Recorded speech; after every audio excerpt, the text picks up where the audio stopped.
get started with a brief practice.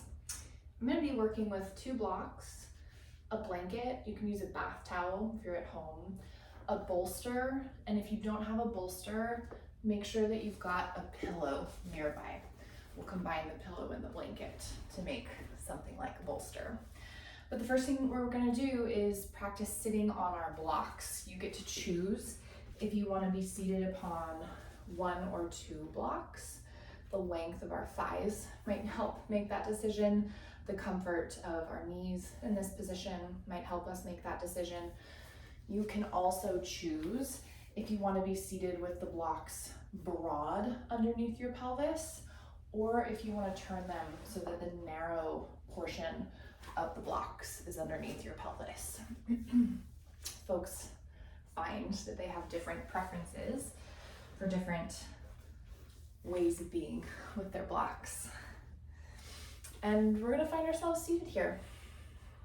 Invite yourself to soften your visual sense in whatever way that feels correct to you. Maybe closing the eyes, maybe softening the gaze and resting it at one point. And as your visual sense softens, invite yourself to feel into your inner felt sense. How does your body feel from the inside? Maybe you work with first feeling the places that you're in connection to ground. Maybe that's the tops of the toes, tops of the feet, fronts of the ankles or shins. Your pelvis is resting down on a block that is connected to ground. So feeling that firm point of contact between your pelvis and the earth. And then keeping a sense of awareness of those places where you've got connection to ground, can you also broaden your awareness to include the breath?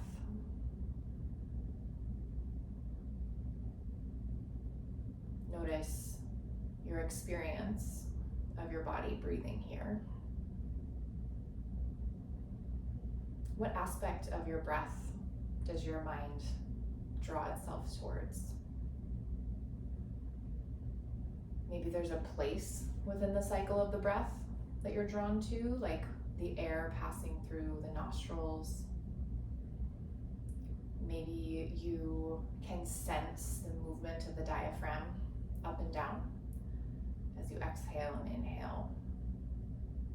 Or maybe you experience your breath as a feeling of expansion and softening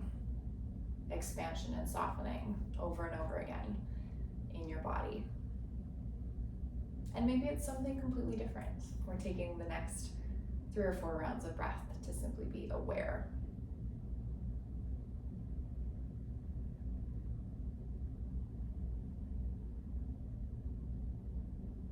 When you're ready, we'll start to move through some really easy, gentle rounds of cat and cow from your seat.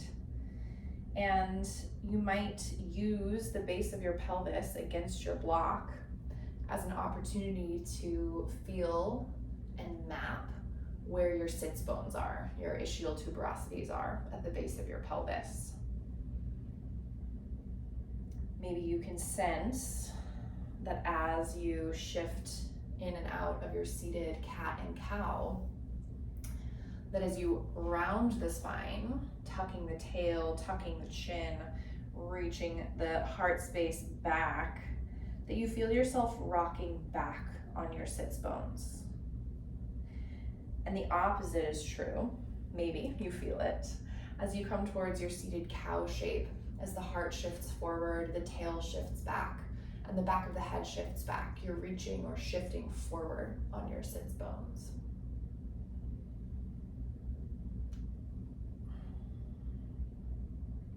Plan to take another 3 or 4 rounds of breath, just like this.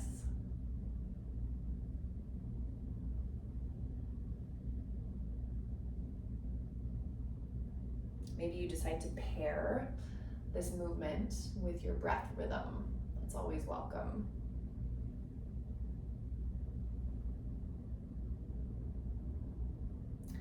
And then come towards center on your pelvis. The center point between rocking back on the sits bones or shifting forward on the sits bones. Can you find your pelvis centered? And with your next round of breath, can you invite the pelvis to reach down into your blocks a little bit more, even as the crown of the head floats skyward. Nice, okay. We're gonna shift to hands and knees. So I'd recommend coming forward on your mat, keep your blocks stacked the way that they are, but set them at the back of your mat space, and you can have them even between your feet as you come forward to hands and knees. And while you're on hands and knees, you can start to move through some cat and cow with your hands connected to ground, with your knees connected to ground. Maybe you carry a sense of the echo of that block at the base of the pelvis. So you could imagine that as you tuck the tail under, you're rocking back on your sits bones with the imaginary block pinned to the base of the pelvis. And maybe you can bring some awareness into the thoracic spine, the rib cage portion of the spine. How does it feel for your shoulder blades and your ribs to be moving against one another?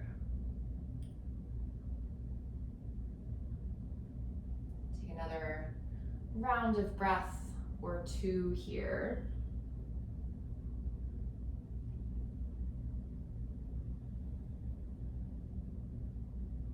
And then we're going to shift our pelvis back to our block seat.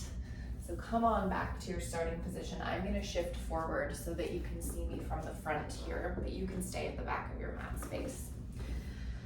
So for this movement, we're going to be doing a little bit of side bending, but we're going to be invoking a little bit of a different imagined movement as a way to invite our brain to coordinate this a little bit beyond our specific motor control.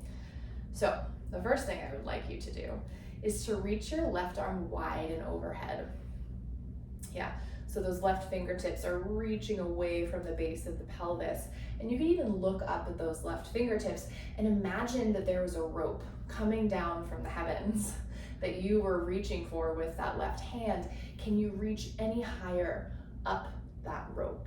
Reach, reach, reach, reach, reach, and then grab that rope with your left hand and pull it down, or maybe pull yourself up it and then reach with your right hand. Right hand, reach, reach, reach, reach, reach. Can you keep reaching the right fingertips skyward and then pull yourself up with the right hand? We're gonna alternate back and forth like this. You can move as slowly or as quickly as you'd like, finding the length through your side bodies as you really think about reaching up towards the top of that rope. Some things that might be helpful to increase the lengthening sensation down the sides are to think about keeping your pelvis rooted to your blocks, even as your fingertips reach skyward. So as right fingertips reach skyward, left sits bone stays firmly rooted. Right fingertips stay skyward, right sits bone stays firmly rooted. And the same on the left side. You might notice some asymmetries between sides. I would expect it. Take one more or two more. We started with the left hand, so end with the right hand. Good, okay. Come on back forward to hands and knees, please. And as you come forward to hands and knees, you're welcome to change what's happening at the ankles. If you want to tuck the toes, you're welcome to do that. And then from hands and knees, you're welcome to take a couple of rounds of cat and cow again, but you might also introduce a little bit of side bending, a little bit of wiggling the tail side to side.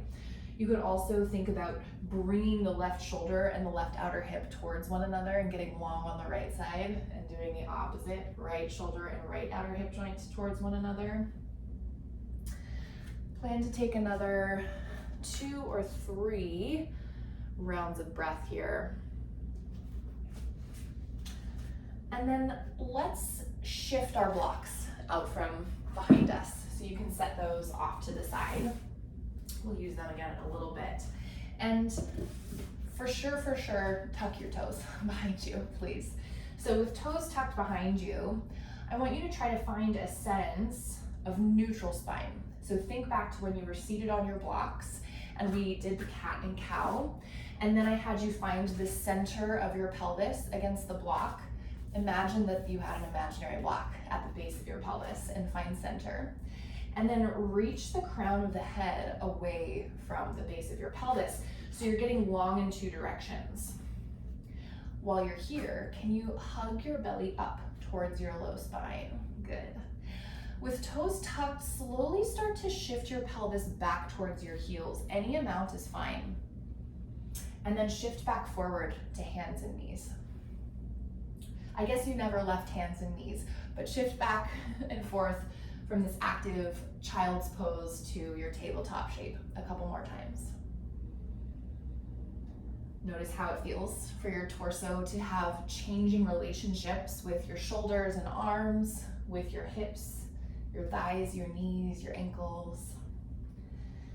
And then the next time that you shift to tabletop, to your starting position, pause. I want you to walk each hand, one handprint forward of its starting position, but your torso is not going to change.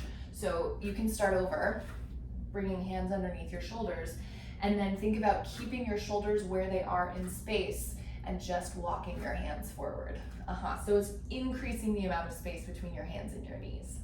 Now shift back, a little bit more of a stretch through the shoulders in flexion. And then on your next inhale, press forward and shift so that the shoulders come over the wrists. So now we're in a kneeling plank. Shifting back, active child's pose, and then shifting forward, coming towards your kneeling plank. Good. Shifting back and forward. So this time, when you come towards your kneeling plank, you get to make a choice. You can stay in your kneeling plank. There's plenty of work to be done here. Root down into the earth with both hands.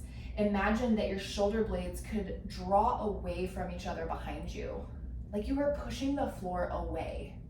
Yeah, and then your belly is gonna hug up towards your low spine. You could tuck the toes and lift the knees if you wanted to take a full plank. That's totally available.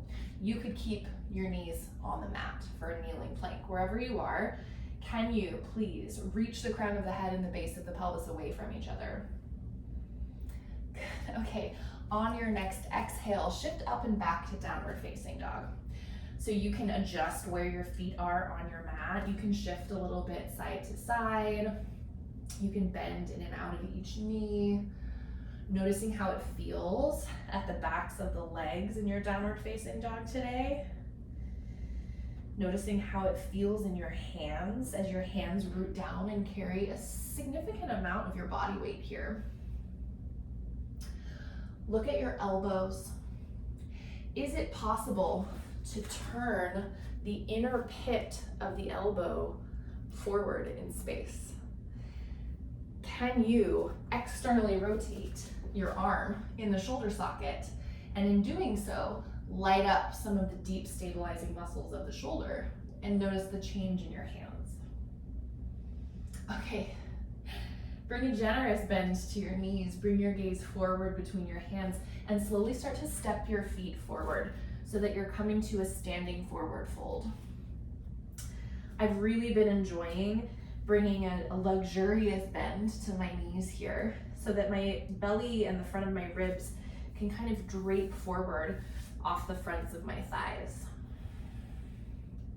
With that support from the thighs, can you invite the crown of your head to dive forward any more? With your next 3 rounds of breath, can you invite the head to be even heavier? Feel the bottoms of your feet. It's really common to have our weight shifted into the forefoot, into the toe mound side of the foot. So what would it be like to find equal support front to back in your feet, like your heels were supporting you as much as your forefeet, the toe mounds. On your next inhale, come up to Ardha Uttanasana. You could slide your hands up the fronts of the thighs. You could bring your blocks underneath your hands. Those would just come underneath your shoulders.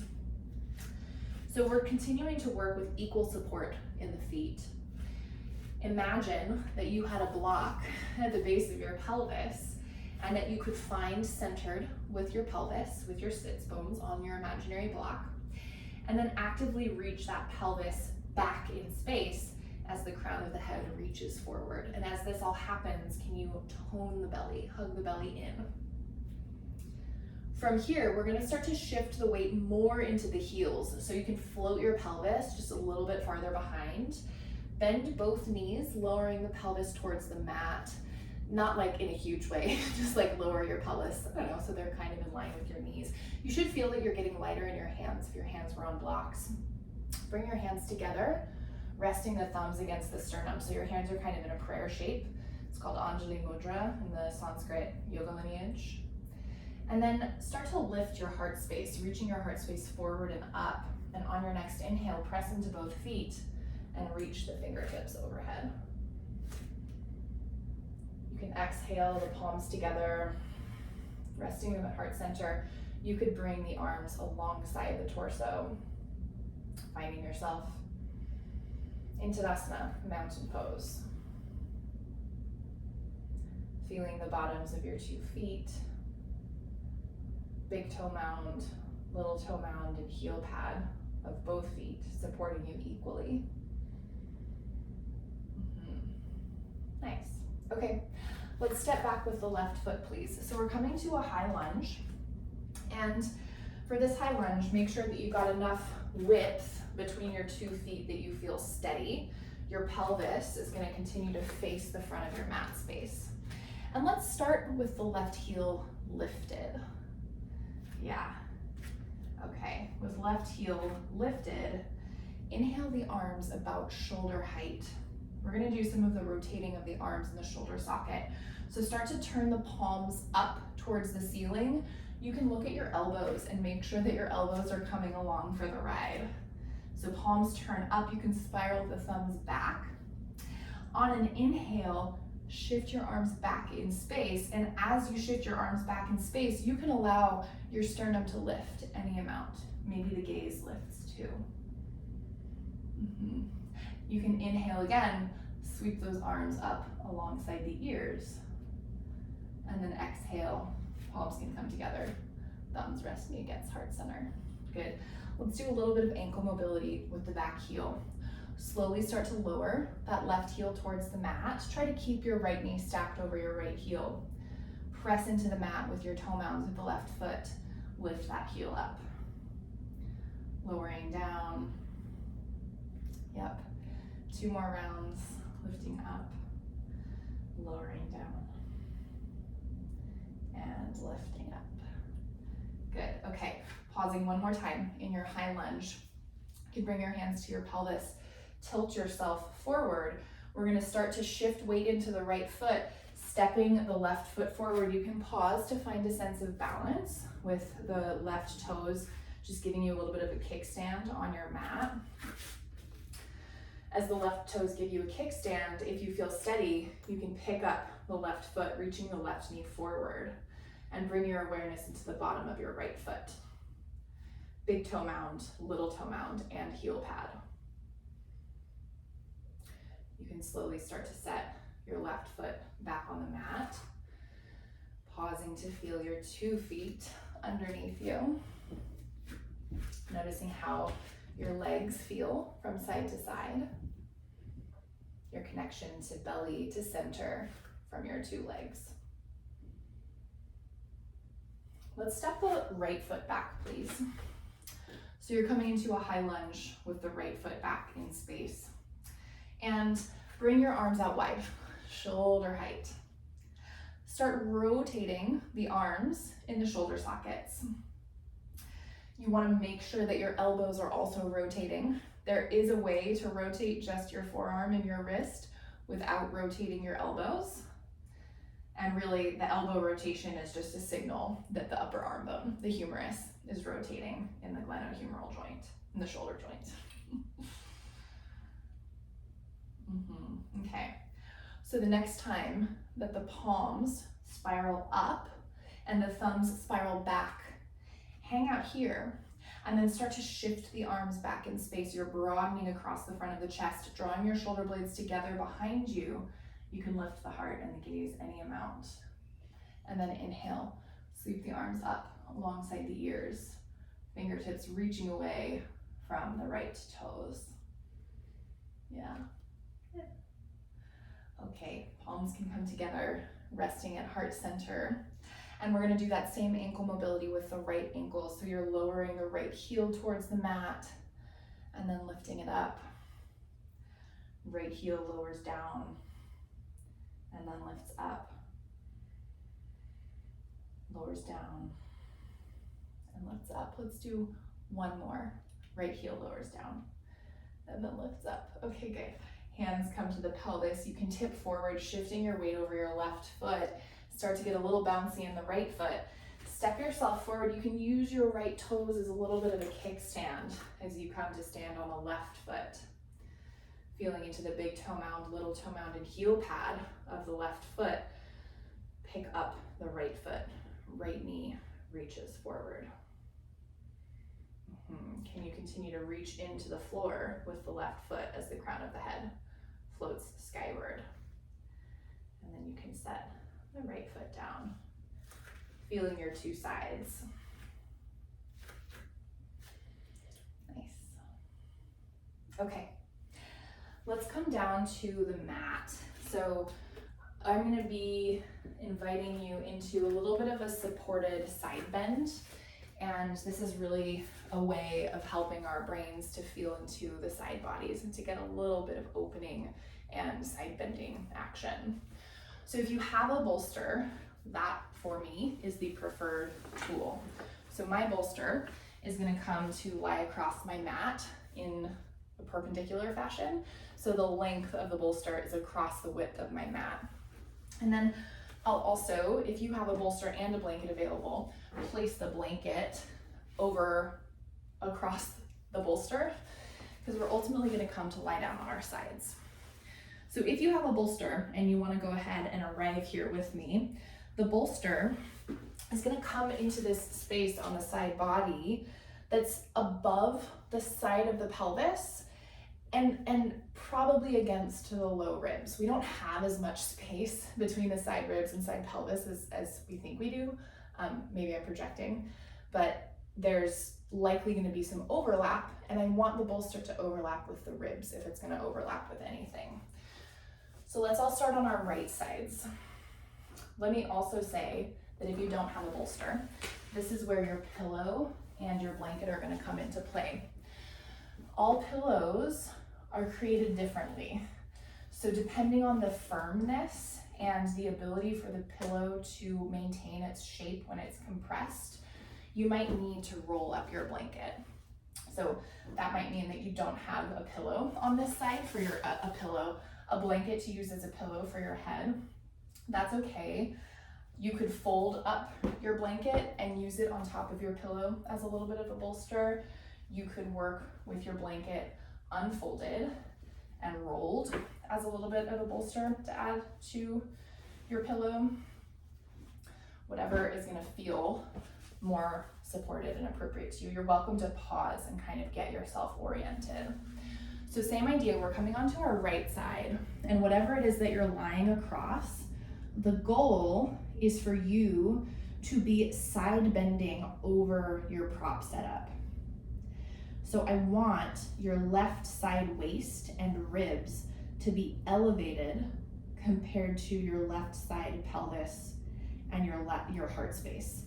So it's like there's a rainbow arc in your spine, and the right side of your spine is the lowest side of the rainbow, and the left side of your spine is the upper part of the rainbow. I forget the order of colors.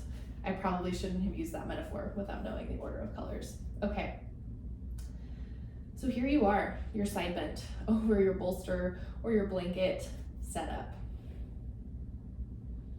Take a few rounds of breath into your left side body.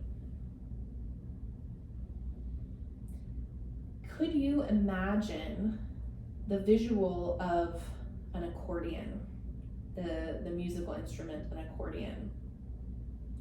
And as you inhale, could you imagine the accordion player pulling the two ends of the accordion apart, expanding? And as you exhale, the accordion ends come back together. And this is specifically down the right side of the body.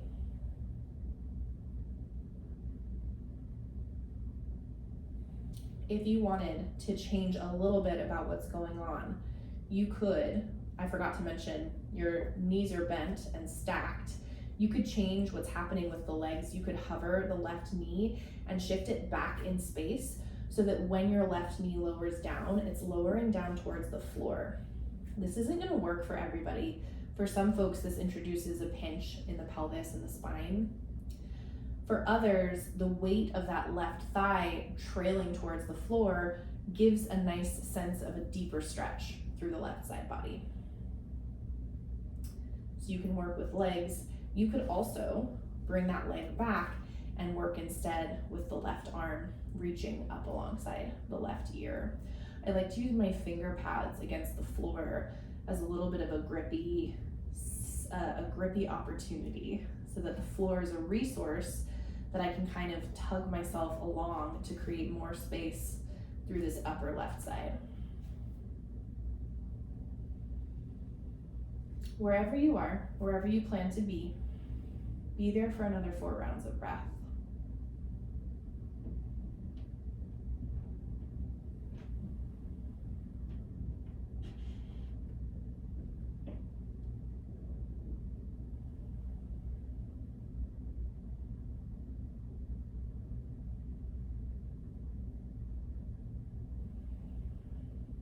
Okay.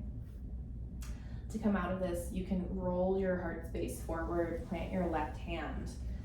Come back up to hands and knees. Take a round of child's pose, Balasana, between sides. You can place your arms over your prop setup. Maybe rest your forehead against your bolster or pillow and blanket setup. Notice your two sides. Really different things happened with your two sides just now, and chances are that your brain might be very interested in both of them. The left side, we invited movement and stretching with the breath, but the right side got some really nice feedback and compression from the props underneath you. So maybe you can feel a little bit of the echo of the props on your right side, even as you explore the residue of space, spaciousness, and expansion on the left side.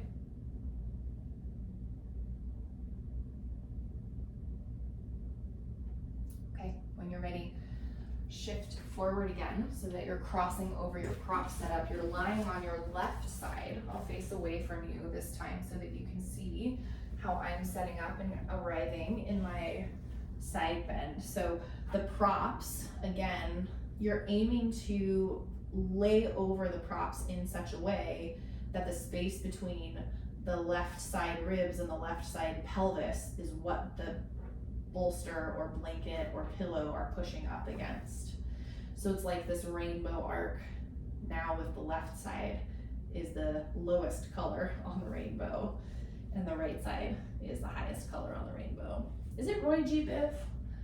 Is the top of the rainbow red? I think so. We'll see. I'll look it up. So you can start with your knees bent and stacked, and simply notice how it feels to invite some breath into the right side body now. Maybe you can imagine again that accordion being played by a thoughtful musician.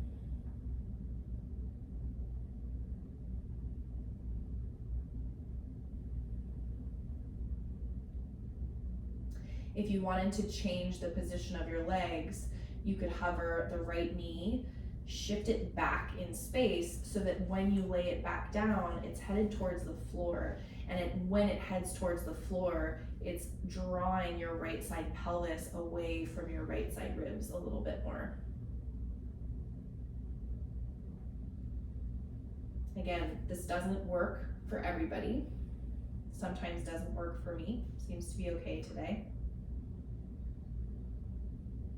You could, instead of working with the right leg, you could bring the right arm up alongside the right ear as a way of tensioning and stretching the upper portion of this right side chain. You can use your finger pads against the floor to kind of walk that hand as far away from the right outer armpit as you can get it.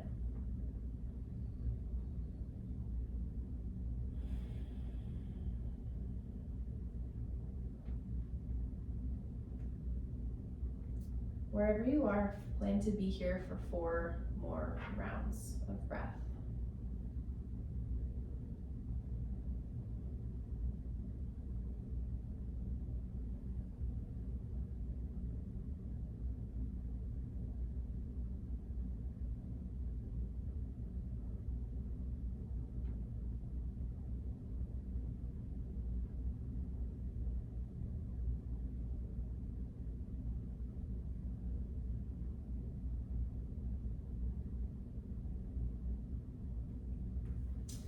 When you're ready, you can roll forward with your chest. Use your right hand to help you press yourself up.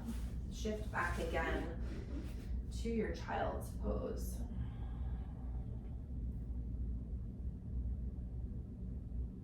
Feeling your 2 sides. Feeling your breath. Feeling your connection to ground.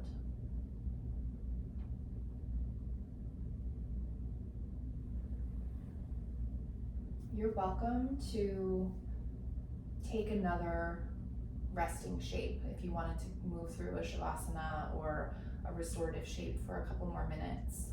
This is also a wonderful time to make a transition off the mat and back into your world. We just spent about 5 minutes in a restorative shape. So you get to choose your own adventure about what happens next.